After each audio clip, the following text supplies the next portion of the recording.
तो चलिए स्टार्ट करते हैं पॉलिटी का डिस्कशन, है ना। आज पहले पॉलिटी का डिस्कशन स्टार्ट करते हैं और आते हैं, आज आपका टेस्ट नंबर 32 होगा। आते हैं फर्स्ट क्वेश्चन की तरफ।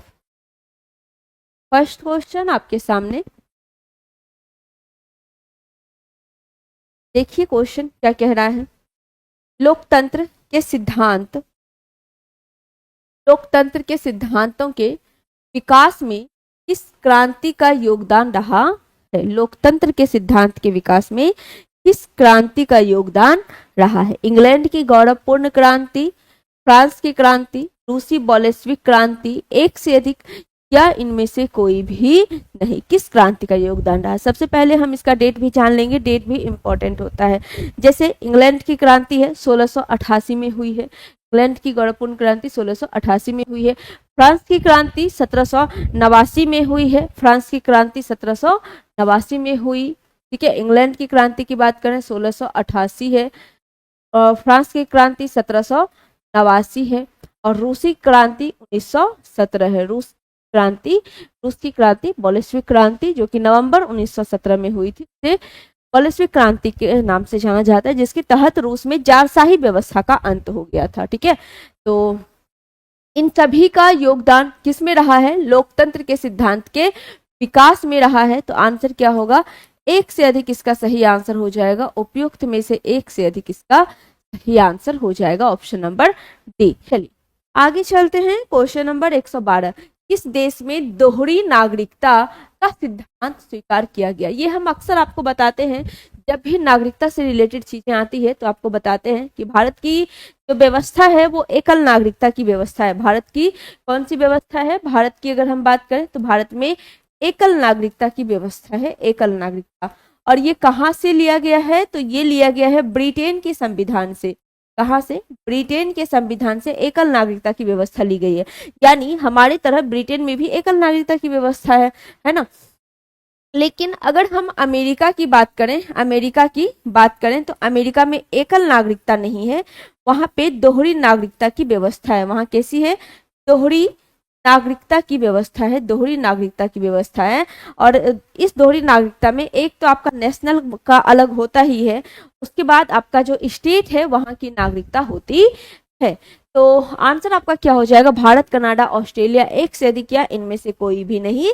आंसर हो जाएगा इनमें से कोई भी नहीं, क्योंकि दोहरी नागरिकता का सिद्धांत किसने अपना रखा है, अमेरिका ने अपना रखा है अपने यहाँ। ठीक है, अच्छा, भारत में नागरिकता की अगर हम बात करें, भारत में नागरिकता की बात करें तो भारत में नागरिकता किस भाग में है, हमारे संविधान के किस भाग में है। तो भाग 2 में इसकी व्यवस्था है। कहां से कहां अनुच्छेद है, 5 से लेकर 11 तक अनुच्छेद दिया गया है, जिसमें नागरिकता की बात की गई है। नागरिकता संशोधन अधिनियम कब का है, 1955 का। नागरिकता संशोधन अधिनियम कब का है, 1955 का है। नागरिकता संशोधन अधिनियम 1955 का है। आंसर क्या होगा, ई सही आंसर हो जाएगा आपका ई। हाँ चलिए, 112 का ई बिल्कुल सही है। आगे क्वेश्चन नंबर 113, यहाँ चर्चा किए जा रहे व्यक्तित्व को पहचाने। ठीक है, एक स्टेटमेंट दिया हुआ है, देखते हैं। फ्रांसीसी राजनीतिक दार्शनिक का प्रमुख कार्य द स्पिरिट ऑफ लॉज, राजनीतिक सिद्धांत में एक प्रमुख योगदान था।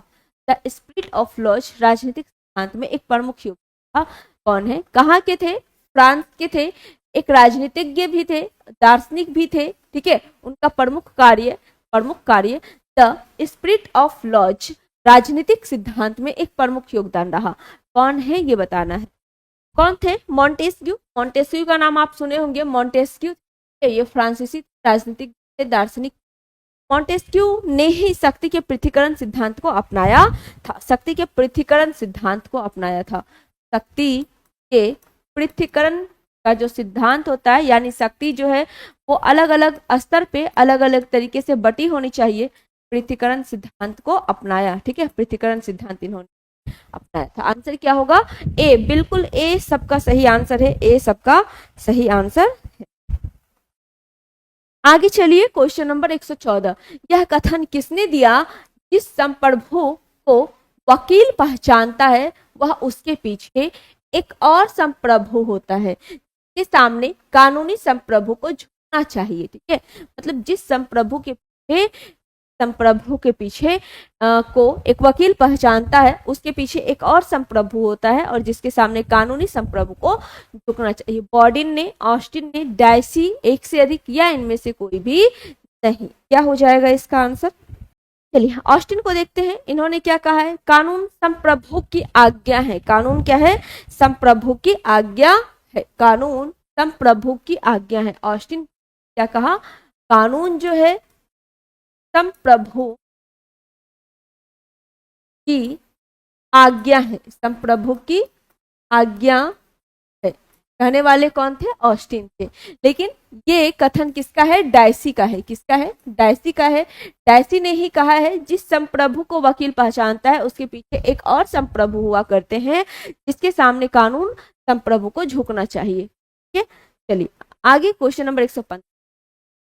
इस सिद्धांत का वर्णन करने के लिए किस शब्द का प्रयोग किया जाता है कि प्रत्येक राष्ट्रीय राज्य को बाहरी शक्ति के हस्तक्षेप के बिना खुद को नियंत्रित करने का अधिकार है? प्रत्येक राष्ट्रीय राज्य को बाहरी शक्ति के हस्तक्षेप के बिना खुद को नियंत्रित करने का अधिकार है।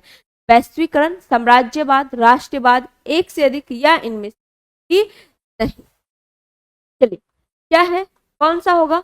किस शब्द का प्रयोग? प्रत्येक राष्ट्रीय जो है, प्रत्येक राष्ट्रीय राज्य को बाहरी शक्ति के हस्तक्षेप के बिना खुद को नियंत्रित करने का अधिकार रखता है। वैश्वीकरण, वैश्वीकरण में क्या होता है? वैश्वीकरण में पूरा बाजार खोल दिया जाता है, सभी क्षेत्र में आगमन की छूट होती है, सभी क्षेत्र में इसमें आगमन की छूट होती है। ठीक है, सभी क्षेत्रों में आगमन की छूट हो जाएगी। ठीक है, चलिए उसके बाद है साम्राज्यवाद। साम्राज्यवाद जो है, साम्राज्यवाद आपका क्या होता है? कोई राष्ट्र अपने अधीन किसी राष्ट्र को अगर रखता है तो पूरी तरीके से उस पर कब्जा कर लेता है, पूरी तरीके से उस पर कब्जा कर लेता है। और ये जो स्टेटमेंट दिया है इसका होता है संप्रभुता। ये किसको निर्देशित करता है? संप्रभुता। संप्रभुता वर्ड का मतलब होता है कि एक राज्य जो अपने अंदर के मामलों का निर्णय खुद लेने में सक्षम है। एक राज्य है जो अपने अंदर या बाहरी मामला, जो भी मामला है उसका, ठीक है, जिस भी चीज से रिलेटेड है,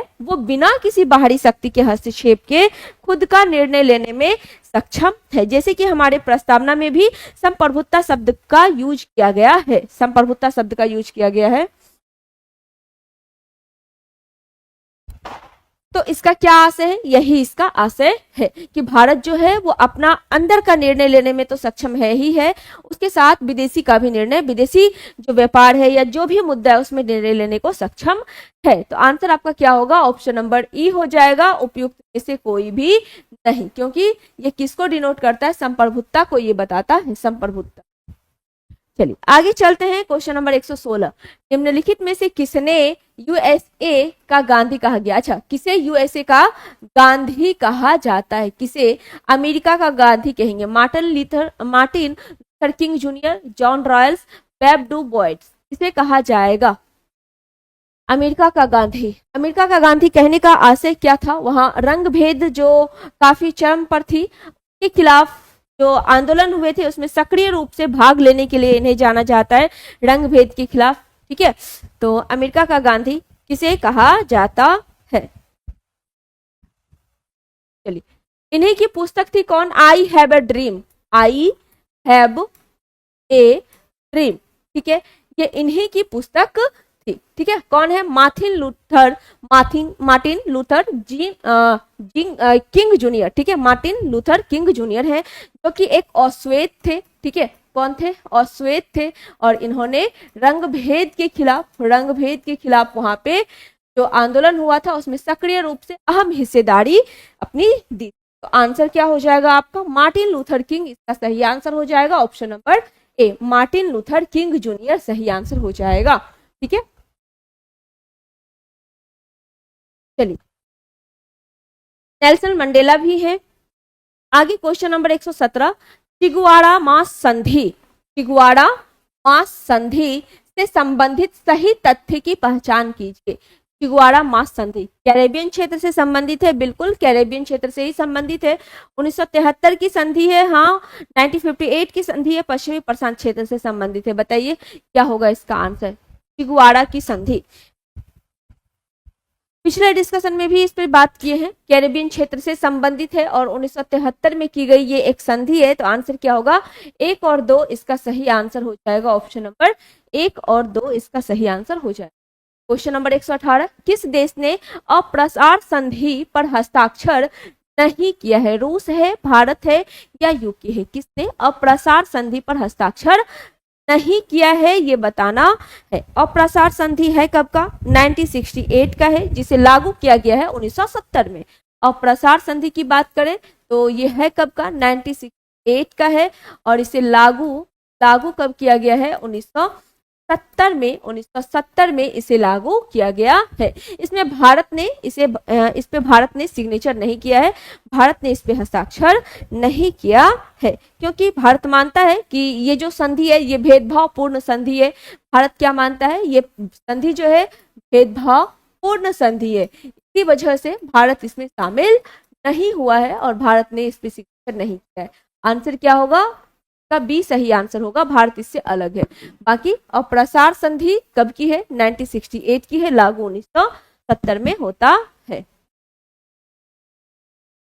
चलिए आगे क्वेश्चन नंबर 119, ब्रिटिश साम्राज्य के तहत हिंद महासागर को कौन सा नाम नहीं दिया गया है? ब्रिटिश झील, ग्रेट ब्रिटेन, दुनिया का बादशाह, एक से अधिक या इनमें से कोई भी नहीं। ब्रिटिश साम्राज्य ने कौन सा नाम नहीं दिया है हिंद महासागर को? हिंद महासागर एकमात्र ऐसा महासागर है जिसका नाम किसी देश के नाम पर पड़ा है। हिंद महासागर की अगर बात करें तो एकमात्र ऐसा महासागर जिसका नाम किसी देश के नाम पे पड़ा है। ठीक है, जैसे हिंदुस्तान के नाम पर ही हिंद महासागर पड़ा है। ठीक है, देश के नाम पर पड़ा है। चलिए अब इसका सबसे लंबा तटीय सीमा जो है ये किसके साथ साझा होता है? भारत के साथ ही साझा होता है। ठीक है, इसकी आकृति कैसी है? हिंद महासागर की आकृति त्रिभुजाकार आकृति है। हिंद महासागर की आकृति कैसी है? त्रिभुजाकार आकृति आपकी हो जाएगी। ठीक है, अब बताइए कौन सा नहीं होगा?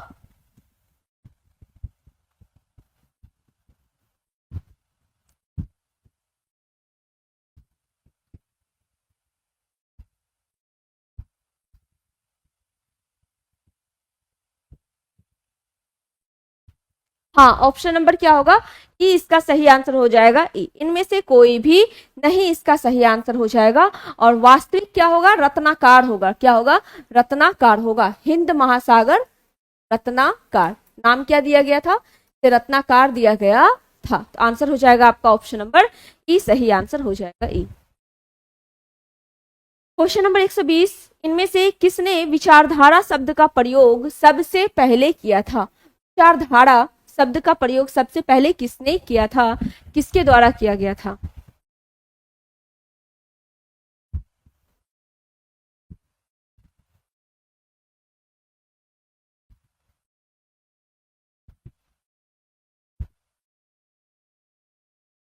बताइए क्या होगा इसका आंसर? डेस्टूट, डी ट्रेसी, फ्रांसीसी बेकन, कार्ल मैनहेम, एक से अधिक या इनमें से कोई? विचारधारा शब्द का प्रयोग सबसे पहले करने वाले कौन थे? डेस्टूट, डी ट्रेसी थे। आंसर हो जाएगा क्या? ऑप्शन नंबर ए इसका सही आंसर हो जाएगा। ए सही आंसर इसका हो जाएगा। नेक्स्ट क्वेश्चन नंबर 121, निम्नलिखित में से दल बदल विरोधी विधेयक, ये विधेयक है, के संबंध में कौन सा कथन सत्य नहीं है? दल बदल विरोधी विधेयक के संबंध में कौन सा कथन सही? दल बदल विधेयक जो है इसके लिए हमारे संविधान में कौन सी अनुसूची आई? 10वीं अनुसूची आई। कौन सी अनुसूची आई? 10वीं अनुसूची आई थी। 10वीं अनुसूची किस संविधान संशोधन के तहत इसे ऐड किया गया था, जोड़ा गया था?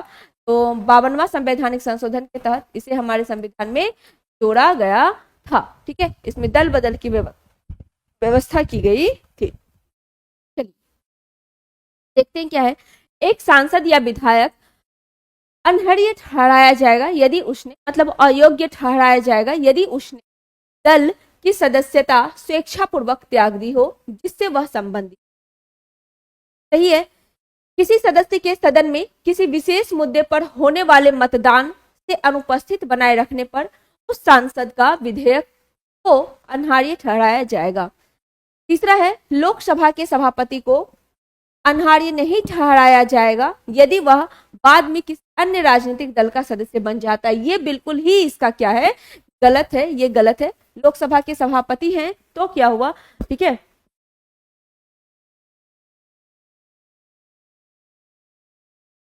आपका आंसर क्या हो जाएगा, ऑप्शन नंबर सी सही आंसर हो जाएगा, सी। क्वेश्चन क्लियर नहीं दिख रहा है?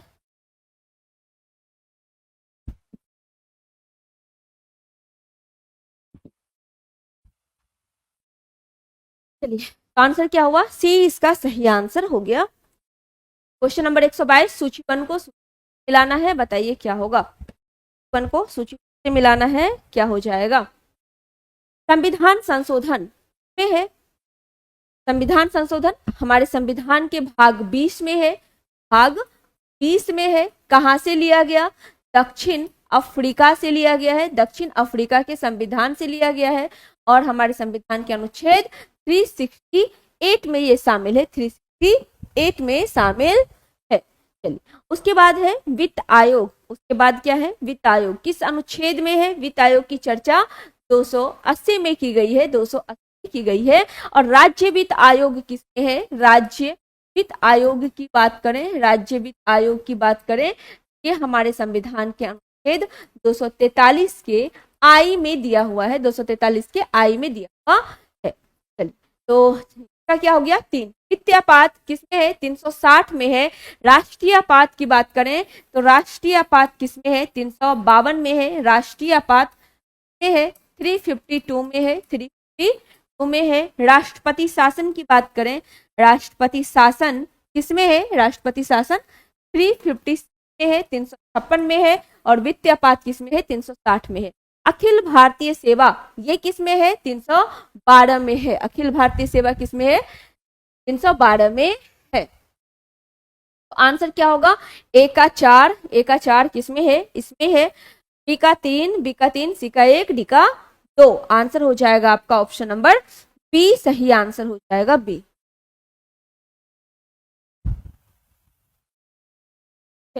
हाँ, आर्टिकल 360 यानी वित्तीय आपात हमारे संविधान में, संविधान के द्वारा आज तक एक बार भी नहीं लगाया गया है, ठीक है।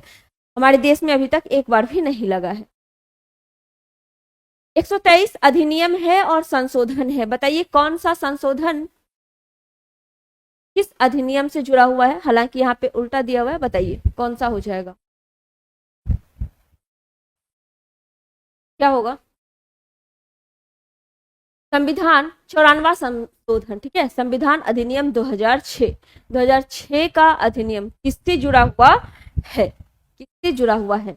अनुच्छेद 164 में संशोधन, 94 संवैधानिक संशोधन, ठीक है। अधिनियम 2006 164 में। 95 तो 34 में संशोधन जो कि 2009 का है। 96 8वीं अनुसूची में संशोधन किया गया है, 96वां संवैधानिक संशोधन आपका 8वीं अनुसूची है, भाषा से है। 103वां संवैधानिक संशोधन अनुच्छेद 15 में कब का है, 2019 का है। टोटल कितना हुआ है, टोटल 106 संवैधानिक संशोधन हुआ है। और इसमें क्या है, नारी वंदन अधिनियम है, नारी वंदन अधिनियम की व्यवस्था इसमें गई है, नारी वंदन अधिनियम की व्यवस्था की गई। तो आंसर क्या होगा, ए का 1, बी का 2, सी का 3, डी का 4। आंसर हो जाएगा ऑप्शन नंबर ए सही आंसर इसका हो जाएगा, ऑप्शन नंबर ए सही आंसर हो जाएगा। आगे क्वेश्चन नंबर 124, भारतीय संविधान के अंतर्गत कितने प्रकार के आपातकाल की सोच है, 2, 3, 4। अभी तुरंत बताए हैं, 3 तरह का आपातकाल है हमारे संविधान में, ठीक है। राष्ट्रीय आपात है, राष्ट्रपति शासन है और वित्तीय आपात की व्यवस्था है। राष्ट्रीय आपात 352 में बताए, राष्ट्रपति शासन 356 में है और वित्तीय आपात 360 में। वित्तीय आपात जो अभी तक एक बार भी नहीं लगा है, राष्ट्रपति शासन कई जगह पर लग चुका है, बहुतों बार लगा है। और राष्ट्रीय आपात अभी तक 3 बार हमारे संविधान में लग चुका है, संविधान के अनुसार लग चुका है। तो आंसर क्या होगा? ऑप्शन नंबर बी इसका सही आंसर हो जाएगा, बी सही आंसर हो जाएगा। आपात की व्यवस्था हमारे संविधान में भाग 18 में है, 352 से लेकर 360 तक इस व्यवस्था की गई है। भाग 18 है, 352 से लेकर 360 तक इसकी व्यवस्था है। आगे चलते हैं, क्वेश्चन नंबर 125। निम्नलिखित भारतीय भाषाओं को मातृभाषा के रूप में प्रयोग करने वाले का कौन सा अवरोही क्रम है, ये बताना है। सबसे ज्यादा कौन सी भाषा मातृभाषा के रूप में प्रयोग होती है? तो हिंदी। सर्वाधिक मातृभाषा के रूप में प्रयोग की जाने वाली भाषा कौन सी है? हिंदी है। ठीक है, हिंदी है। दूसरे स्थान पे कौन सी है? बंगाली है। दूसरे स्थान पे बंगाली है। अब बताइए कौन सा क्रम सही होगा? पुट का उपयोग करते हुए सही उत्तर को चुनना है। क्या हो जाएगा आंसर? चलिए, 43.6% के लगभग सभी हिंदी बोलते हैं। 43.6% के लगभग हिंदी बोलते हैं। आंसर क्या होगा?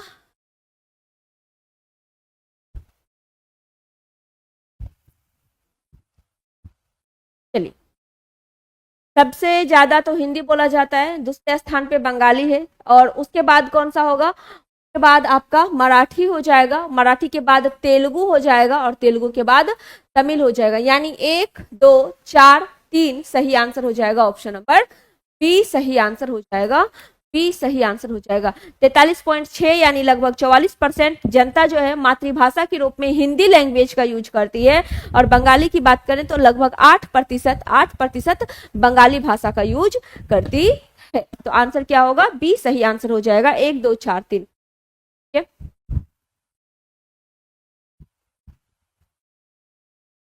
भाषा का वर्णन हमारे संविधान के किस अनुसूची में है? 8वीं अनुसूची में है। और किस भाग में है? तो भाग 17 में भाषा के बारे में दिया हुआ है, राजभाषा के बारे में दिया हुआ है। Question number 126। लोकसभा और विधानसभा में सीटों के आरक्षण से संबंधित निम्नलिखित कथनों को पढ़िए और सही विकल्प को चुनिए। 2 कथन है, कथन 1 और कथन 2, कथन 3, सॉरी 3 कथन है। तीनों कथन में क्या हो जाएगा आपका सही आंसर? कथन 1, कथन 2 और कथन 3। Question number 126।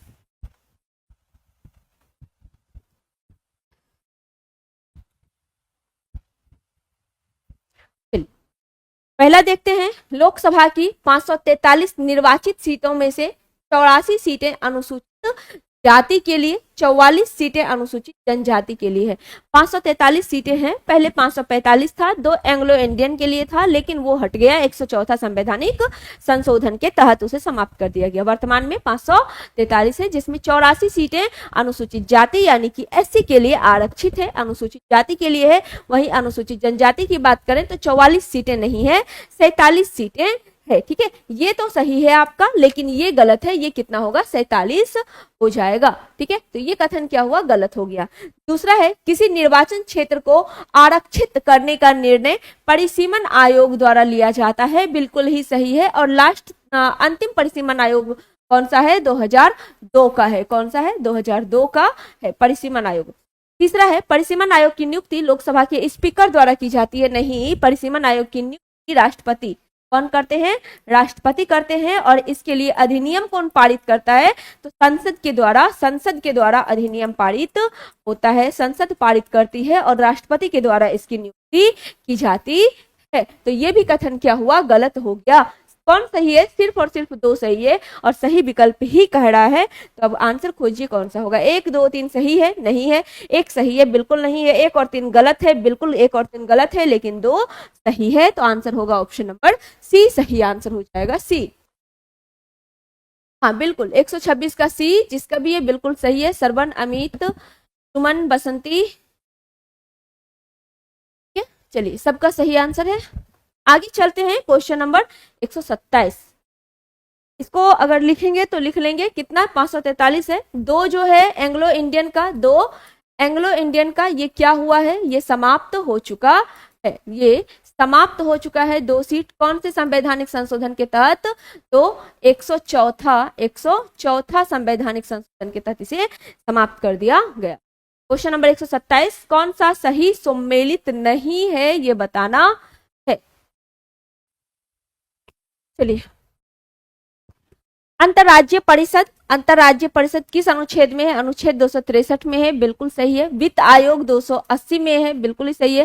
संघ लोक सेवा आयोग 318 में, 318 में नहीं है, संघ और राज्य के लिए जो लोक सेवा आयोग की व्यवस्था है वो अनुच्छेद 315 में है। किसमें है? संघ और राज्य के लिए जो लोक सेवा आयोग की व्यवस्था है, लोक सेवा आयोग की व्यवस्था है वो किस में है? वो अनुच्छेद 315 में है। किसमें बात की गई है? अनुच्छेद 315 में इसकी चर्चा की गई है। तो इस तरीके से आपका कौन सा गलत हुआ? सी गलत हुआ। तो आंसर क्या होगा? सी सही आंसर हो जाएगा। सी कौन सा सही सम्मिलित नहीं है, ऐसा ही पूछा गया था। तो आंसर क्या हो जाएगा? ऑप्शन नंबर सी सही आंसर इसका हो जाएगा। और 318 में इसी में जो काम करने वाले होते हैं कर्मचारी, उसके सेवा शर्तों की बात की गई है। ठीक है, 318 में। आगे चलिए, क्वेश्चन नंबर 128, निम्न में कौन सा राज्य के उच्च न्यायालय यानी हाई कोर्ट का मुख्य क्षेत्राधिकार नहीं है? परामर्श संबंधी क्षेत्राधिकार, परामर्श संबंधी प्रारंभिक क्षेत्राधिकार, निरीक्षण का अधिकार, एक से अधिक, या इनमें से कोई भी नहीं। अगर थोड़ा सा भी आपका कॉन्सेप्ट क्लियर होगा यहां से तो इस क्वेश्चन को आप बना सकते हैं। बताइए क्या हो जाएगा? हाई कोर्ट का मुख्य क्षेत्राधिकार कौन सा नहीं है? परामर्शदात्री संस्था के रूप में किसे जाना जाता है? सुप्रीम कोर्ट को जाना जाता है, जो कि एक परामर्शदात्री संस्था है। क्यों? क्योंकि राष्ट्रपति परामर्श लेने का काम किससे करती है? सुप्रीम कोर्ट के मुख्य न्यायाधीश से करती है, लेकिन मानने के लिए बाध्य नहीं है। अगर उन्हें अच्छा लगे तो वो मान सकती है, अन्यथा नहीं मान सकते हैं हमारे राष्ट्रपति साहब। ठीक है, तो परामर्शदात्री संस्था के रूप में कौन कार्य करता है? सुप्रीम कोर्ट कार्य करता है, सुप्रीम कोर्ट कार्य करता है। ठीक है, तो इस अनुच्छेद के तहत, अनुच्छेद 143 के तहत सुप्रीम कोर्ट जो है एक परामर्शदात्री संस्था है, परामर्शदात्री संस्था हो जाएगी। ठीक है, किसको देने का काम करता है परामर्श? राष्ट्रपति को देने का काम करता है। ये अधिकार हाई कोर्ट के पास नहीं है। तो आंसर आपका क्या होगा? ऑप्शन नंबर ए सही आंसर हो जाएगा। ये हाई कोर्ट के क्षेत्राधिकार से बाहर है। बाकी प्रारंभिक क्षेत्राधिकार दोनों के पास है, निरीक्षण का क्षेत्राधिकार दोनों के पास है। ठीक है, तो आंसर आपका क्या होगा? ए सही आंसर हो जाएगा। परामर्श संबंधी क्षेत्राधिकार इसका सही आंसर हो जाएगा। हाईकोर्ट की व्यवस्था हमारे संविधान के किस अनुच्छेद में है ये बताना है। हाईकोर्ट की व्यवस्था हमारे संविधान के किस अनुच्छेद में है? सुप्रीम कोर्ट और हाई कोर्ट। ठीक है, बताइए हाईकोर्ट की व्यवस्था किस अनुच्छेद के तहत की गई है? क्वेश्चन नंबर 129, हाँ 129, सूची 1 को सूची 2 से मिलाना है। बताइए।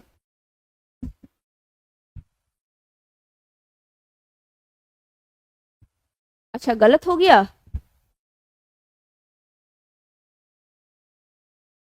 चलिए बताइए क्वेश्चन नंबर 129।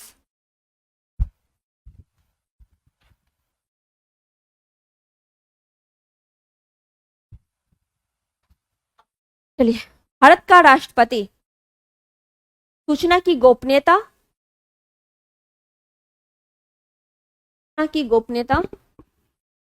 कर्तव्यों की निष्ठापूर्वक निर्वहन, भारत के संविधान के प्रति श्रद्धा और निष्ठा, संविधान और विधि की मर्यादा को बनाए रखना।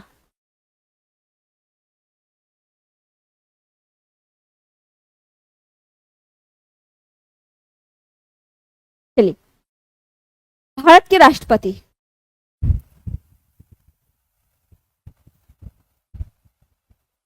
हाँ 124 के तहत सुप्रीम कोर्ट और 214 के तहत हाई कोर्ट की व्यवस्था है। चलिए, भारत के राष्ट्रपति सूचना की गोपनीयता, कर्तव्यों की निष्ठापूर्वक निर्वहन, भारत के संविधान के प्रति श्रद्धा और निष्ठा, ये सबसे उच्च है राष्ट्रपति के लिए। तो एक का क्या होगा?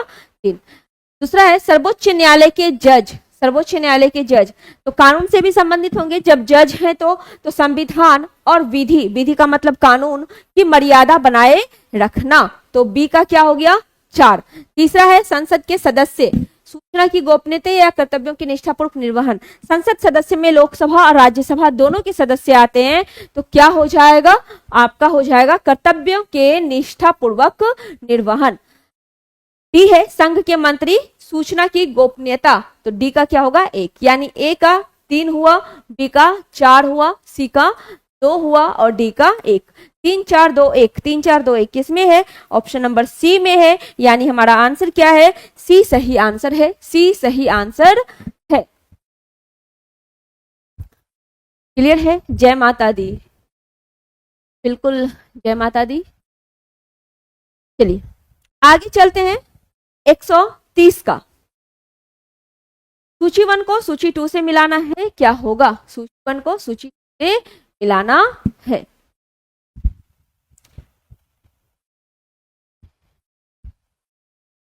चलिए, पीके थुंगन समिति, पीके थुंगन समिति किससे संबंधित है? पंचायती राज व्यवस्था से, और कब की है? 1988 की है। ठीक है, सारी समिति पंचायती राज व्यवस्था से ही है।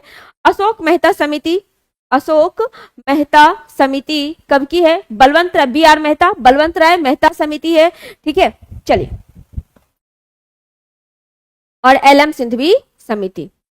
बलवंत राय मेहता समिति कौन सा हो जाएगा? 1957, अशोक मेहता समिति 1977, एल एम सिंघवी समिति 1986। बलवंत राय मेहता समिति त्रिस्तरीय पंचायत की बात, त्रिस्तरीय पंचायत की बात, द्विस्तरीय पंचायत की बात, द्विस्तरीय पंचायत एल एम सिंघवी समिति के तहत संवैधानिक संशोधन के लिए, ये संवैधानिक दर्जा के लिए, संवैधानिक दर्जा के लिए बात की गई थी, संवैधानिक दर्जा की बात की गई थी एल एम सिंघवी समिति के द्वारा।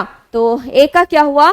4, बी का क्या हुआ? 3, सी का 1, डी का 2, आंसर हो जाएगा ऑप्शन नंबर बी, सही आंसर हो जाएगा बी। और पंचायत जो है,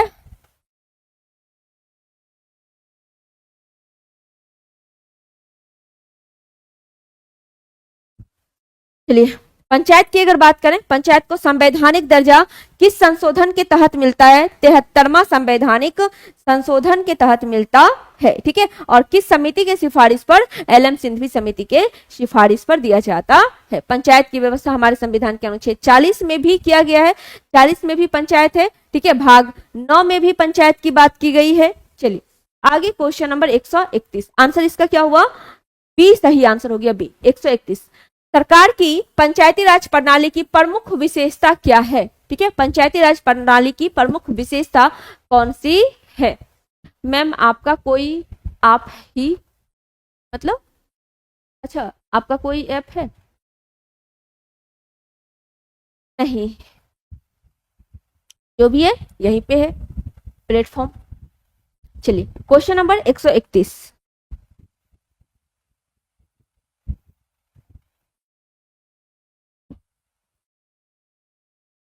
सरकार की पंचायती राज प्रणाली की प्रमुख विशेषता, इनमें सरकार की 3 श्रेणियां होती है। बिल्कुल 3 श्रेणियां शामिल है। पंचायती राज व्यवस्था मैक्सिमम जगह पर त्रिस्तरीय रूप में लागू है। ठीक है, और चतुर्थ स्तरीय पे भी है। 4 स्तरीय की कहाँ पे है? पश्चिम बंगाल में। 4 स्तरीय कहाँ पे है? 4 स्तरीय की अगर हम बात करें तो 4 स्तरीय आपका कहाँ हो जाएगा? पश्चिम बंगाल में 4 स्तरीय सरकार है। ठीक है, चलिए इसका लक्ष्य गांव को सामाजिक और आर्थिक न्याय प्रदान करना है। बिल्कुल सामाजिक और आर्थिक न्याय प्रदान करना है। जिला परिषद में इसके सदस्य के रूप में कुछ सांसद होते हैं, सही है। तो आपका आंसर क्या होगा? ऑप्शन नंबर डी सही आंसर हो जाएगा, डी। अगर हम पंचायती राज प्रणाली की बात करें तो सबसे पहले शुरुआत 2 अक्टूबर 1959 को राजस्थान के नागौर जिला से पंडित जवाहरलाल नेहरू, जो हमारे प्रथम प्रधानमंत्री थे, उनके द्वारा की गई थी। 2 अक्टूबर 1959 को राजस्थान के नागौर जिला से किसके द्वारा? जवाहरलाल नेहरू के द्वारा किया गया था, जवाहरलाल नेहरू के द्वारा किया गया था। ठीक है, चलिए तो आंसर क्या होगा? डी सही आंसर हो जाएगा, डी। 132, राज्य निर्वाचन आयोग के निम्नलिखित कार्यों पर विचार कीजिए, नीचे दिए गए कूट का प्रयोग करते हुए सही उत्तर का चुनाव कीजिए। 4 है आपके पास, बताइए क्या होगा?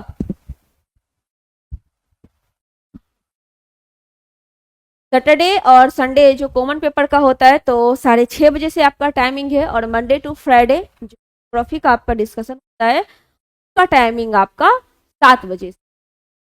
बताइए क्वेश्चन नंबर 132 का क्या होगा?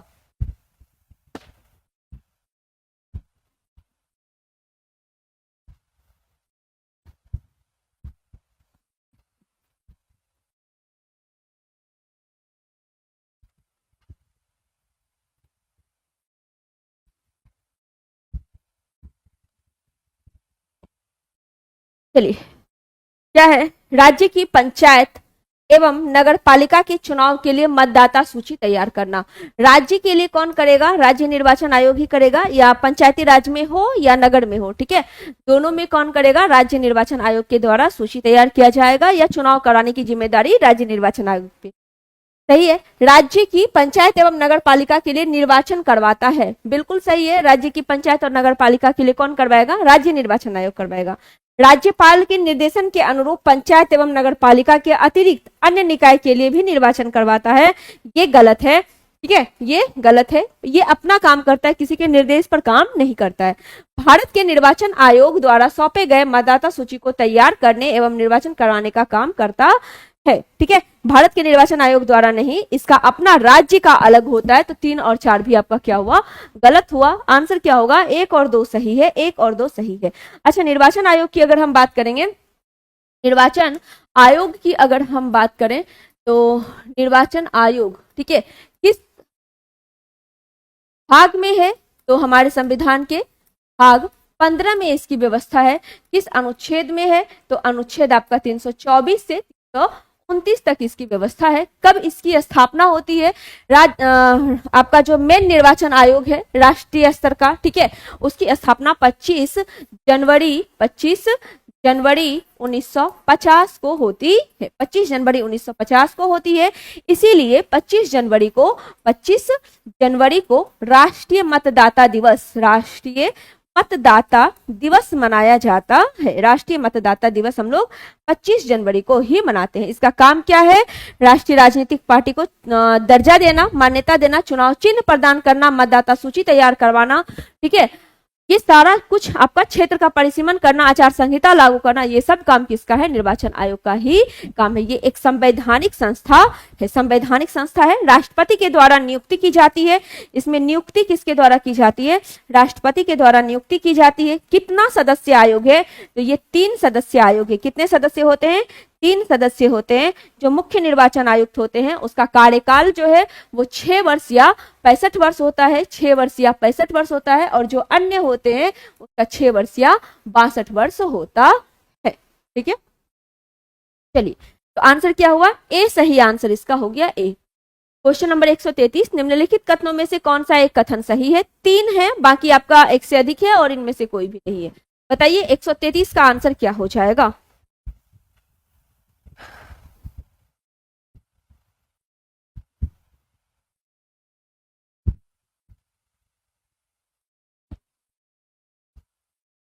चलिए देखते हैं।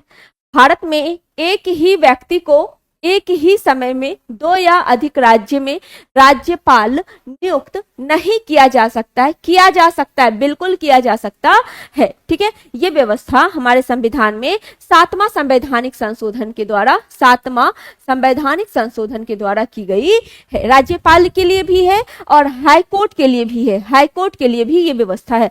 हाईकोर्ट भी है जो है वो 1 या अधिक राज्य के लिए हो सकता, ठीक है। तो ये स्टेटमेंट आपका क्या हुआ? गलत हो गया। नहीं, यहाँ पे नहीं होगा, हो सकता है।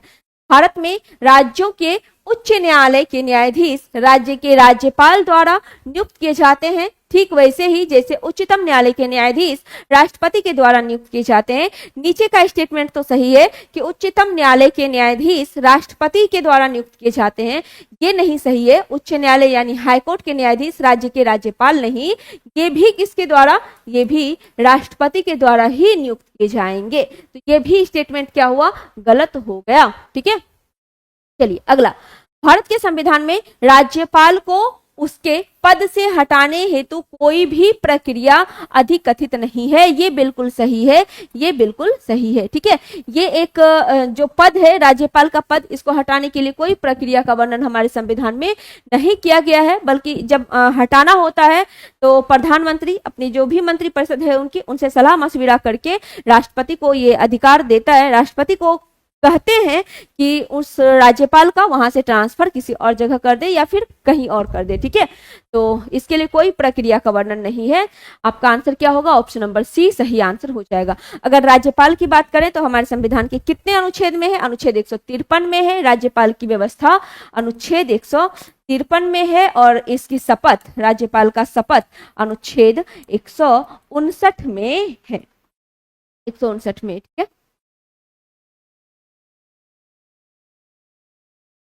आंसर क्या हुआ? सी सही आंसर इसका हुआ सी।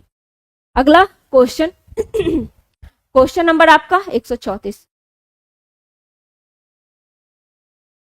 भारतीय संविधान के अनुच्छेद 87 के अंतर्गत भारत का राष्ट्रपति अभिभाषण देता है। आज फास्ट में दिमाग काम नहीं कर रहा है, इसलिए सब गलत हो रहा है। और सारा क्वेश्चन अगर आप सही से पढ़ के बनाइए, सारा नहीं मतलब मैक्सिमम क्वेश्चन सही से बनाइए, तो बनने वाला ही था। अच्छा, सेट हार्ड है, सेट में सारी तरह का क्वेश्चन रहता है ना, हार्ड भी होता है, इजी भी होता है। चलिए, अनुच्छेद 87 के अंतर्गत भारत के राष्ट्रपति अभिभाषण देते हैं एक साथ संवैत संसद के दोनों सदनों में। बिल्कुल सही है, एक साथ जो दोनों सदन के सदस्य बैठे होते हैं वहां पे देते हैं, ठीक है। तो आंसर आपका होगा ऑप्शन नंबर ए सही आंसर होगा। अब नीचे आपको संयुक्त अधिवेशन दिख रहा है, संसद के दोनों सदनों के संयुक्त अधिवेशन किस अनुच्छेद में है? अनुच्छेद 108 में संयुक्त अधिवेशन की चर्चा की गई है। संयुक्त अधिवेशन बुलाते कौन है? संयुक्त अधिवेशन बुलाने का काम किसका है? हमारे राष्ट्रपति का है। संयुक्त अधिवेशन बुलाते कौन है? तो ये राष्ट्रपति बुलाते हैं, राष्ट्रपति बुलाते हैं। और यहाँ पे जो अध्यक्षता है, अध्यक्षता किनके द्वारा की जाती है? तो लोकसभा के जो अध्यक्ष होते हैं उनके द्वारा अध्यक्षता की जाती है। लोकसभा के अध्यक्ष के द्वारा अध्यक्षता जाती है। चलिए आगे, क्वेश्चन नंबर 135। तारांकित प्रश्नों के विषय में सही क्या है ये बताना है। तारांकित प्रश्नों के संबंध में कौन सा सही है ये बताना है। चलिए, तारांकित प्रश्न, वैसे प्रश्न दो तरह के प्रश्न आपके हो जाएंगे इससे रिलेटेड, एक तारांकित और दूसरा अतारांकित, ठीक है। एक आपका तारांकित हो जाएगा और दूसरा अतारांकित हो जाएगा, अतारांकित होगा, ठीक है। तारांकित प्रश्न वो होते हैं जिसका उत्तर सदस्य जो है वो मौखिक रूप से चाहते हैं, मौखिक रूप से चाहते हैं, मौखिक रूप से चाहते हैं। और अतारांकित वो हो जाते हैं जिसका उत्तर सदस्य लिखित रूप में चाहते हैं, वो अतारांकित हो जाते हैं, ठीक है। तो उत्तर मौखिक होगा, ये सही है। पूरक प्रश्न पूछे जा सकते हैं, पूरक प्रश्न नहीं पूछे जा सकते। इसमें बिल्कुल पूरक प्रश्न पूछे जा सकते हैं, तभी तो मौखिक उत्तर है ना। आप बोलिए, ठीक है, जैसे ही क्वेश्चन आप बोलिएगा उधर से आंसर आएगा, फिर आप उस पर पूरक प्रश्न पूछ सकते हैं। अगर लिखित होगा तो पूरक प्रश्न पूछने की आजादी ही नहीं होगी। तो 1 और 3 दोनों सही है, तो उत्तर पे बहस किया जा सकता है, उत्तर पर स्पीकर का नियंत्रण होता है नहीं। तो आपका क्या होगा? 1 और 3 सही होगा, तो आंसर होगा ऑप्शन नंबर बी। अच्छा, तारांकित प्रश्नों की संख्या कितनी होती है? तारांकित प्रश्नों की संख्या 20 होती है, ठीक है। अधिकतम कितनी होगी? 20 होगी। तारांकित प्रश्नों की अधिकतम संख्या की बात करें तो 20 हो जाएगी। आंसर क्या हुआ? बी सही आंसर इसका हो गया बी। आगे चलिए, क्वेश्चन नंबर 136। भारत के उपराष्ट्रपति का निर्वाचन जिसे सर्वोच्च न्यायालय द्वारा शून्य घोषित किया गया, उसके संदर्भ में निम्न में से कौन सा कथन सही है? उपराष्ट्रपति का निर्वाचन जिसे सर्वोच्च न्यायालय द्वारा शून्य घोषित किया गया के संदर्भ में कौन सा कथन सही है? सही उत्तर का चयन कीजिए।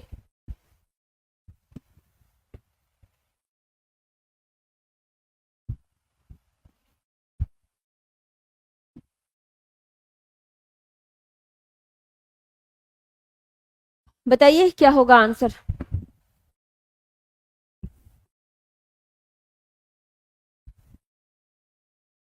चलिए, उपराष्ट्रपति के रूप में इस प्रकार की घोषणा से पूर्व उसके द्वारा किए गए कार्य की अवधि मान्य होती है।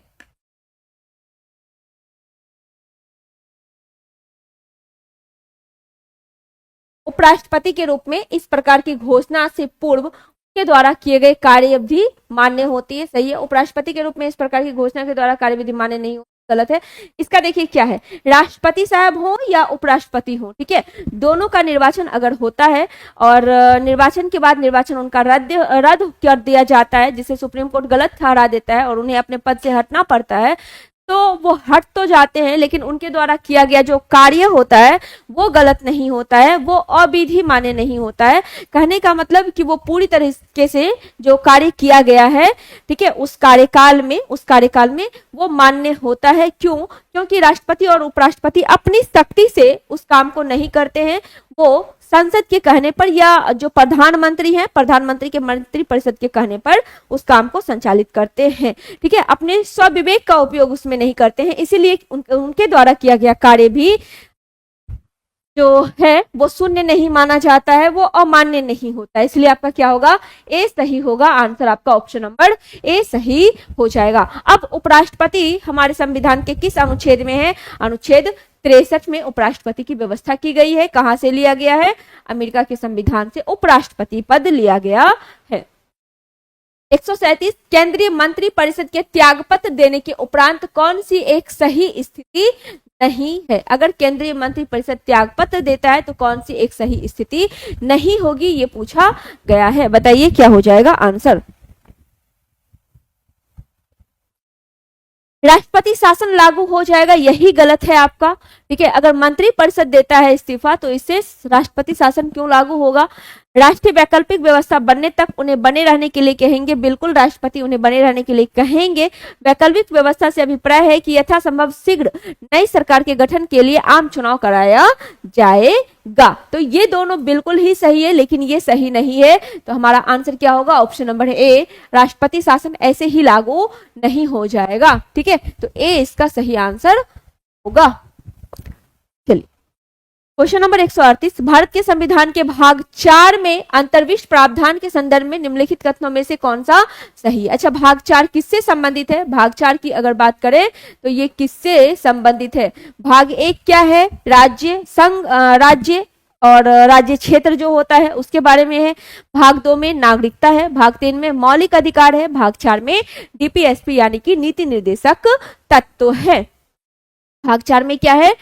नीति निर्देशक तत्व की व्यवस्था की गई है। नीति निर्देशक तत्व की व्यवस्था है। ठीक है, हमारे संविधान के नीति निर्देशक तत्व किसमें? भाग 4 में है। कहां से कहां तक है? अनुच्छेद 36 से 51 तक इसकी व्यवस्था है। 36 से 51 तक इसकी व्यवस्था है। कहां से लिया गया है? आयरलैंड के संविधान से लिया गया है। इसे आयरलैंड के संविधान से लिया गया है। ये बाध्य योग्य नहीं है। नीति निर्देशक तत्व बाध्य योग्य नहीं है। इसे लेकर आप सुप्रीम कोर्ट नहीं जा सकते हैं। सुप्रीम कोर्ट नहीं जा सकते हैं। अब बताना है क्या होगा इसका सही आंसर, कौन सा सही है, यही पूछा गया है। हाँ, भाग 4 में डीपीएसपी आयरलैंड के संविधान से हमारे संविधान में लिया गया है। बिल्कुल पूनम सही है। बताइए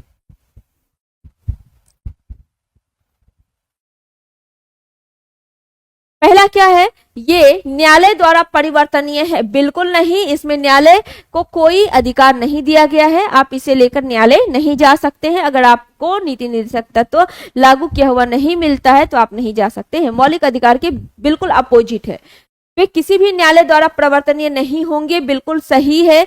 इस भाग में अधिक कथित सिद्धांत राज्य के द्वारा कानून बनाने को प्रभावित करेंगे। बिल्कुल सही है। इसमें जो भी बातें हैं वो किसके लिए है? राज्य के लिए है। राज्य अगर चाहे तो उस पर कानून बना सकती है। राज्य अगर सक्षम है तो अपने यहाँ की व्यवस्था को और बेहतर करने के लिए इसमें दिए गए सिद्धांत को अपना सकती है। अपने यहाँ नीति निर्देशक तत्वों के किसी भी पार्ट को लागू कर सकती है। अगर चाहे तो, नहीं चाहे तो नहीं कर सकती है। आप इसके लिए कुछ भी नहीं कर सकते हैं। तो आंसर क्या होगा आपका? आंसर आपका क्या होगा? 2 और 3 सही है ना? सही उत्तर ही पूछ रहा है तो आंसर हो जाएगा ऑप्शन नंबर सी। केवल 2 और 3 सही है। 2 और 3 सही है। ठीक है, आगे चलिए क्वेश्चन नंबर 139, भारत के संविधान के संदर्भ में निम्नलिखित कथनों पर विचार कीजिए। 3 दिया हुआ है, मूल अधिकार, मूल कर्तव्य, नीति निर्देशक तत्व। भारत सरकार द्वारा आरंभ किए गए राष्ट्रीय सामाजिक सहायता कार्यक्रम भारत के संविधान के उपयुक्त उपबंधों में से कौन सा पूरा होता है? ठीक है, साइकोलॉजी का क्लास लेना है। चलिए बताइए 139 का क्या होगा?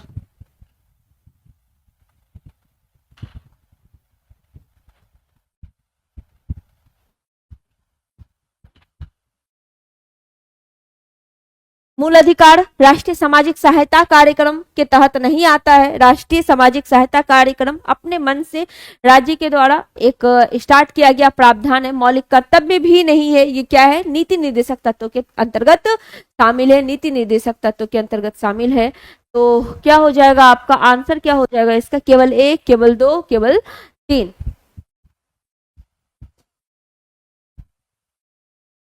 क्या होगा, सिर्फ नीति निर्देशक तत्व है, तो आंसर होगा केवल और केवल 3। आंसर आपका ऑप्शन नंबर बी सही हो जाएगा, बी। ठीक है। 140 कौन सा राज्य के नीति निर्देशक तत्वों में निहित है? अपराध के दोष सिद्धि के संबंध में संरक्षण किस अनुच्छेद में है? अपराध के दोष सिद्धि के संबंध में संरक्षण किस अनुच्छेद में है? गिरफ्तारी और अपराध दोनों है। ठीक है। प्राण और दैहिक स्वतंत्रता, अल्पसंख्यक वर्ग के हितों का संरक्षण, एक से अधिक या इनमें से कोई भी नहीं। नीति निर्देशक, मौलिक अधिकार, ये सब आपको इस सब का एक एक अनुच्छेद आपको याद होना चाहिए। ठीक है, बहुत इंपॉर्टेंट है, यहां से एक एक चीज इंपॉर्टेंट हो जाता है आपका। बताइए क्या होगा। चलिए, मौलिक अधिकार में है क्योंकि अपराध के लिए दोष सिद्धि के संबंध में संरक्षण किस अनुच्छेद के तहत है? अनुच्छेद 20 के तहत है। और गिरफ्तारी आपको बताए थे वो 22 के तहत गिरफ्तारी है। 22 के तहत क्या है? गिरफ्तारी है। गिरफ्तारी के संबंध में संरक्षण किस अनुच्छेद के तहत है? तो ये अनुच्छेद 22 में। प्राण और दैहिक स्वतंत्रता 21 में है। और 21 के ए में क्या व्यवस्था की गई है? शिक्षा से रिलेटेड है। अल्पसंख्यक वर्ग के हितों का संरक्षण अनुच्छेद 29 में इसकी व्यवस्था है। और हम आपको बताए हैं 12 से लेकर 35 तक किस में आता है? मौलिक अधिकार में आता है। तो ये सब उसके अंदर ही है। तो नीति निर्देशक तत्व इसमें से कोई भी नहीं होगा। आंसर आपका होगा ऑप्शन नंबर ई सही आंसर हो जाएगा। इनमें से कोई भी नहीं इसका सही आंसर हो जाएगा, कोई भी नहीं। ठीक है,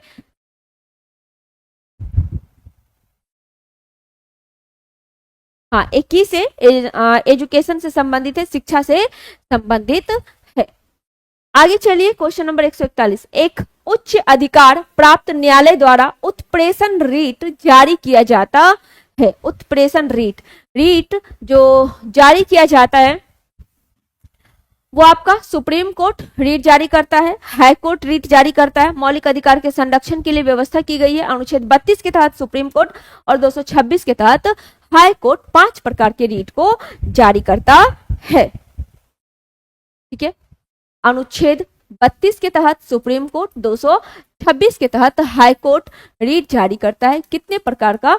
5 प्रकार का रीट जारी किया जाता है। 5 प्रकार का रीट जारी किया जाता है। बताइए, उत्प्रेषण रीट, उत्प्रेषण रीट का मतलब क्या होता है? उत्प्रेषण का मतलब क्या होता है? सूचना देना या प्रमाणित होना। ठीक है, उत्प्रेषण का मतलब क्या होता है?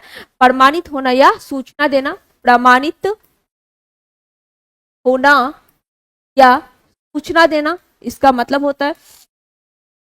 अब बताइए इसका आंसर क्या होगा।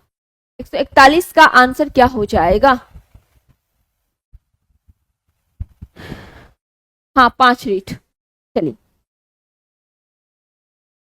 एक अधीनस्थ न्यायालय को कि वह पुनरीक्षण यानी रिव्यू हेतु एक मामले विशेष कार्यवाही का अभिलेख उन्हें हस्तांतरित कर दे। एक अधीनस्थ न्यायालय को कि वह किसी मामले में अग्रतर कार्यवाही को रोक दे। एक अधिकारी को वह पद विशेष अधिकार बताए। ये हो जाएगा आपका कि एक अधीनस्थ न्यायालय जो है वो अपने से ऊपर के न्यायालय को, अपने से ऊपर के न्यायालय को अपने अंदर का जो केस है वो हस्तांतरित कर दे। ठीक है, उस पर सुनवाई करने के लिए वह पुनरीक्षण यानी रिव्यू के लिए एक विशेष मामले की कार्यवाही का अभिलेख उन्हें हस्तांतरित कर दे। ठीक है, मतलब अपने से उच्च न्यायालय को वो हस्तांतरित कर दे। तो आंसर क्या होगा? ए सही आंसर हो जाएगा। उत्प्रेषण रीट प्रमाणित होना या सूचना देना इसका मतलब होता है। चलिए आगे, क्वेश्चन नंबर 142। 6 वर्ष की आयु से 14 वर्ष की आयु के सभी बच्चों को शिक्षा का अधिकार किस में दिया गया है? नीति निर्देशक में, मूल अधिकार में या सांविधिक अधिकार है? किस में अधिकार है? अच्छा, शिक्षा से अगर बात करें तो शिक्षा से तो संशोधन आपका है संबंधित वो 86वां संवैधानिक संशोधन है जो 2000 2002 में किया गया था। ये शिक्षा से संबंधित है। इसके तहत मौलिक अधिकार, नीति निर्देशक तत्व और मौलिक कर्तव्य तीनों में शिक्षा से रिलेटेड अधिकार को जोड़ा गया है। अब बताइए 142 के तहत क्या हो जाएगा। ये हम आपको बताए हैं 6 से 14 वर्ष की आयु के बच्चों के लिए शिक्षा जो है, ठीक है, ये किसमें है, 6 से 14 वर्ष की आयु के बच्चों के लिए शिक्षा अनुच्छेद 21 के ए में है। अनुच्छेद 21 के ए में है। अनुच्छेद 21 के ए में 6 से 14 वर्ष के बच्चों के लिए शिक्षा है, जो कि क्या है, एक मूल अधिकार है। तो आंसर क्या होगा, बी सही आंसर हो जाएगा। वहीं अगर नीति निर्देशक में शामिल जो किया गया है वो कौन सा अनुच्छेद है, अनुच्छेद 45 है, जिसमें कि 0 से 6 वर्ष के बच्चों के लिए शिक्षा की व्यवस्था की गई है। 0 से 6 वर्ष के बच्चों के लिए व्यवस्था की गई है। और अगर मौलिक कर्तव्य की बात करें, मौलिक कर्तव्य की बात करें तो मौलिक कर्तव्य में जो 11वां मौलिक कर्तव्य है, 11वां मौलिक कर्तव्य है, जिसमें माँ बाप या संरक्षक जो भी है उन्हें शिक्षा से रिलेटेड अधिकार दिया गया है। ठीक है, तो ये सभी तीनों किस में जोड़ा गया, 86वां में जोड़ा गया है। आंसर क्या हो जाएगा, बी सही आंसर हो जाएगा, मूल अधिकार है। 143 राज्यसभा के गठन में प्रतिभा, अनुभव और सेवा को संविधान द्वारा देने में भारतीय संविधान निर्माता निम्नलिखित उदाहरण से प्रभावित है। इस लाइन का मतलब यही है कि राज्यसभा में जो राष्ट्रपति के द्वारा 12 सदस्य का मनोनयन किया जाता है वो कहाँ के संविधान से लिया गया है। अगर आप इसे गौर से पढ़ेंगे, ध्यान से पढ़ेंगे तो आपको पता चलेगा राज्यसभा में जो 12 सदस्य का मनोनयन होता है किनके द्वारा होता है, राष्ट्रपति के द्वारा होता है। ये करने का अधिकार राष्ट्रपति को है। ठीक है, कहाँ के संविधान से लिया गया है ये पूछा जा रहा है। आयरिश, कनाडा, अमेरिका, एक से अधिक या इनमें से कोई भी नहीं, कहाँ के संविधान से लिया गया है, कहाँ के संविधान से लिया गया है, आयरिश के संविधान से, यानी कि आयरलैंड के संविधान से लिया गया है। तो आंसर क्या होगा, ए सही आंसर हो जाएगा, ए। इसके साथ ही नीति निर्देशक तत्व भी कहाँ से लिया गया, नीति निर्देशक तत्व भी कहां से लिया गया है, वो भी आपका आयरिश यानी आयरलैंड के संविधान से ही लिया गया है। ठीक है, उसके बाद निर्वाचक मंडल जो राष्ट्रपति का है वो भी कहां से, यहीं से लिया गया है। राष्ट्रपति का निर्वाचक मंडल भी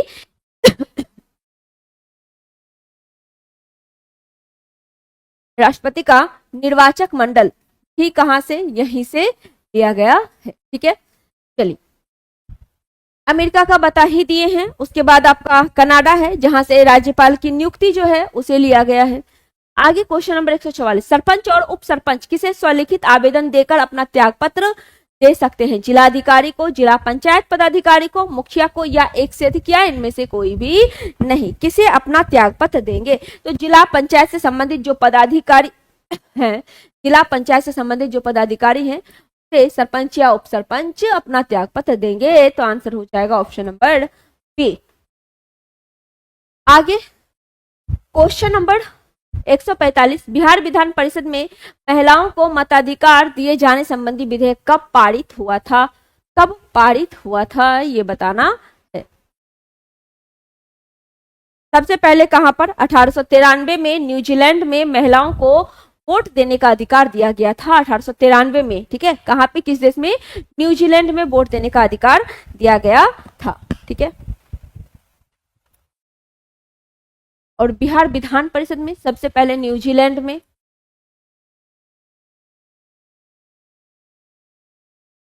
महिलाओं को वोट देने का अधिकार दिया गया था।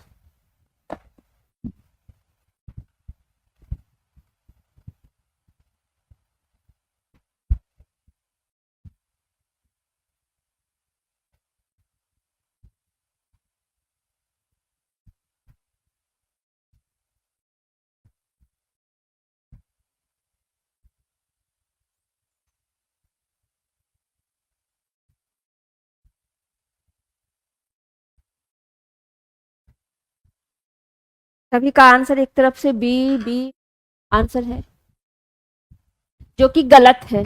क्या होगा? 22 नवंबर 1921 को ये विधेयक पारित हुआ था बिहार विधान परिषद में। 22 नवंबर 1921 को ये विधेयक पारित हुआ था, जब महिलाओं को इसमें वोट देने का अधिकार दिया गया था। महिलाओं को वोट देने का अधिकार दिया गया था। आंसर क्या हुआ? सी। और सबसे पहले न्यूजीलैंड में कब? 1893 में वोट का अधिकार दिया था। क्वेश्चन नंबर 146, राज्य का समूचा प्रशासन किसके नाम से चलाया जाता है? राज्य का मुख्यमंत्री, राज्यपाल या मंत्री परिषद? बहुत इजी क्वेश्चन है, सबसे बना होगा। बताइए क्या होगा? राज्यपाल से। और देश का किससे चलेगा? राष्ट्रपति से चलेगा। देश का राष्ट्रपति से, ठीक है। बस औपचारिक प्रधान होते हैं। वास्तविक प्रधान कौन होंगे? वास्तविक रूप जो प्रधान होंगे वो मुख्यमंत्री होंगे। और केंद्र में अगर हम बात करें तो केंद्र में कौन हो जाएंगे? प्रधानमंत्री हो जाएंगे। तो आंसर क्या होगा? बी सही आंसर हो जाएगा। वहीं अगर राष्ट्रीय रहता, राष्ट्रीय स्तर पे रहता या केंद्र रहता, केंद्र में कौन होंगे? राष्ट्रपति होंगे। केंद्र में राष्ट्रपति औपचारिक प्रधान होंगे, संवैधानिक प्रधान के नाम मात्र के प्रधान होंगे। 147, जिला परिषद के संबंध में कौन सा कथन गलत है? जिला परिषद के संबंध में कौन सा कथन गलत है बताना है। बताइए क्या होगा? चलिए, जिला परिषद की कार्यावधि पहली बैठक की निर्धारित तिथि से अगले 5 वर्ष तक होगी, से अधिक नहीं। हर किसी के लिए यही रूल फॉलो होता है। संसद के कोई मंत्री हो, ठीक है, विधान मंडल के कोई सदस्य हो या पंचायत लेवल पे बात हो, सबके लिए यही है कि जब से वो उनका मतलब वो शपथ ग्रहण होगा, ठीक है, जब से वो अपना पद धारण करेंगे तब से लेकर 5 साल तक होगा। अगर किसी कारणवश उन्हें नहीं हटाया जाता है तब, ठीक है। जिला परिषद की बैठक प्रत्येक 3 माह में कम से कम 1 बार होगी, बिल्कुल सही है। और वर्ष में 4 बार होगी, ठीक है। और वर्ष में कितने बार? 4 बार होगी। जिला परिषद के अध्यक्ष को अविश्वास प्रस्ताव द्वारा नहीं हटाया जा सकता है, गलत है। और विश्वास प्रस्ताव द्वारा ही इसे हटाया जा सकता है। तो आंसर आपका क्या होगा? सी सही आंसर हो जाएगा, क्योंकि गलत कथन ही पूछ रहा है। ऑप्शन नंबर सी सही आंसर हो जाएगा।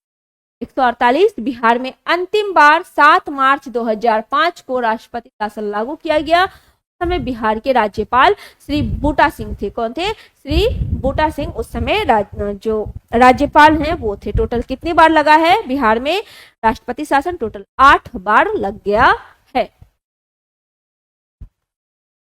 हाँ, नोट पूछा है तो चलिए, पहली बार 1968 में लगा था। कितनी बार लगा है?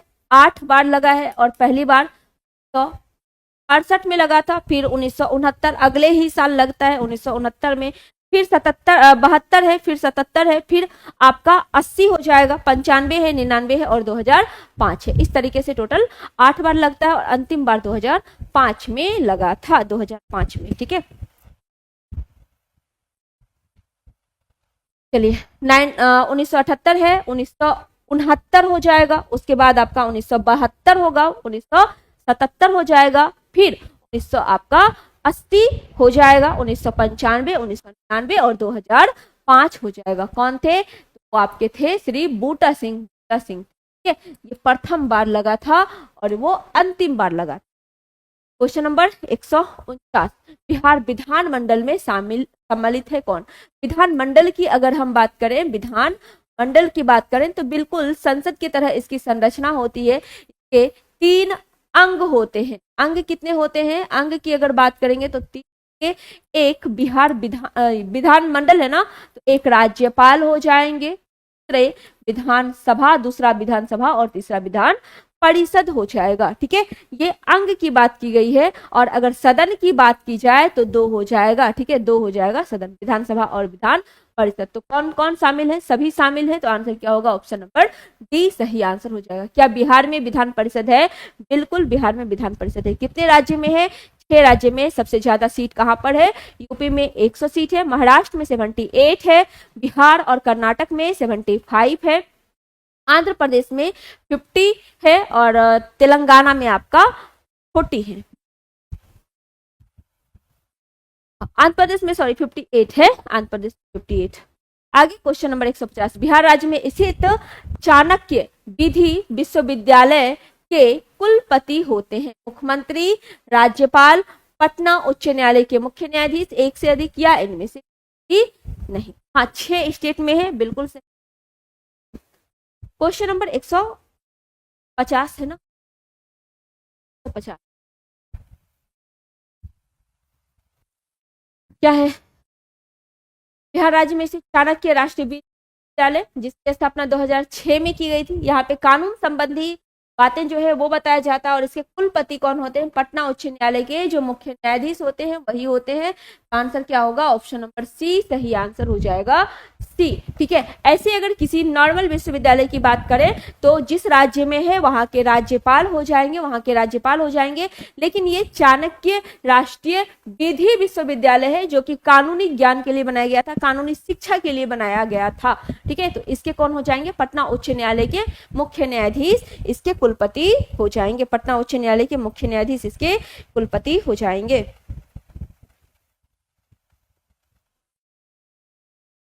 ठीक है, और इसका गठन इधर ही 2006 में ही किया गया है। चाणक्य राष्ट्रीय विश्वविद्यालय का गठन यानी स्थापना कब किया गया? 2006 में किया गया है। ये पॉलिटी का डिस्कशन